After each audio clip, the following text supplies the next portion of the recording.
I'm here with Chad SPUNJ Birchall of Renegades. SPUNJ, how's your ESL One experience so far? It's pretty amazing.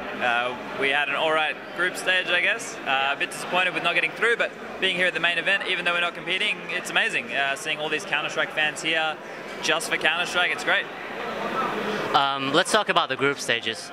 Your first match was on D-Train against TSM. You had a pretty good chance of winning it, but unfortunately you lost. What happened there, and what do you think about Train? I like Train as a map. I just think we had a massive breakdown on the T side. We were 5-0 up. We should have definitely put at least another 2 or 3 rounds on the board. It was really disappointing not to get more rounds, and then we paid for it on the other side. CT side, we did alright, but if we had given ourselves a better chance in the first half, we probably could have won that game. Out of the 3 maps remaining, was Train your favorite one? I personally would have liked to have played Overpass. Yeah. We did a lot of preparation on Overpass, and we kind of had a good idea of how TSM played it, and I thought we could have taken advantage of that. Train was obviously, we were happy to play it, and I wasn't too disappointed when it came up, but yeah, Overpass would have been my #1 choice. You lost the game, and then the reshuffling happened. Did you do any preparations when you realized that you're playing against Titan? Yeah. It was a bit late by that point. We were already asleep by the time the reshuffle happened, so I woke up in the middle of the night to see that we were playing them, and by that point I was like, hey, I think we can beat them. I didn't really have to watch too many demos because I kind of had a good idea of what maps we'd end up playing. However, I was surprised by Mirage. I kind of called his bluff by not vetoing Mirage, and he called my bluff, and we ended up randoming it, and I know that both teams don't really practice it.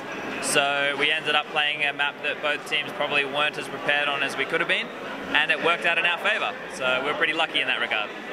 Yeah, you actually had the strongest showing on D-Mirage. You topped the scoreboards. What can you tell us? What happened when you changed to the C side and you started winning rounds? Well, I don't actually know. It's a bit fuzzy. Like, even though I was calling the strats and stuff, I just had to remodel the way we were going to play our T side because the way we had done it in the past was really bad, I guess. Like, whatever we did versus Titan just seemed to work. I called things and it happened, and it was amazing that it worked out that way. I think we were just probably hitting our shots better than them, and I don't think we played situations better. I just think we, just individually played better. You then moved on to face Titan in the decider match of your group. What can you tell us about that match? What went wrong on D Inferno? Starting T-side on Inferno is hard versus any team. That's the disadvantage you have being the low seed. Ideally, I probably should have vetoed Inferno in the long run, but I was scared of their Mirage and Dust 2 more. Yeah. I probably should have grown some balls and just vetoed Inferno and Mirage and risked Dust 2.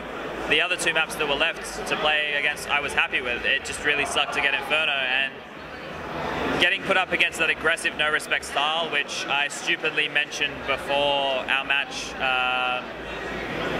they just knew that if they used that play style that it would catch us off guard, and it's really hard for us to adapt. We're not at that point yet, so hopefully we can fix that for the next major. Yeah. So thank you for your time. Once again, thank you for the interview. We are looking forward to having you on the World Championship finals. Hopefully we'll have a great time there as well. So thanks a lot. Thank you very much.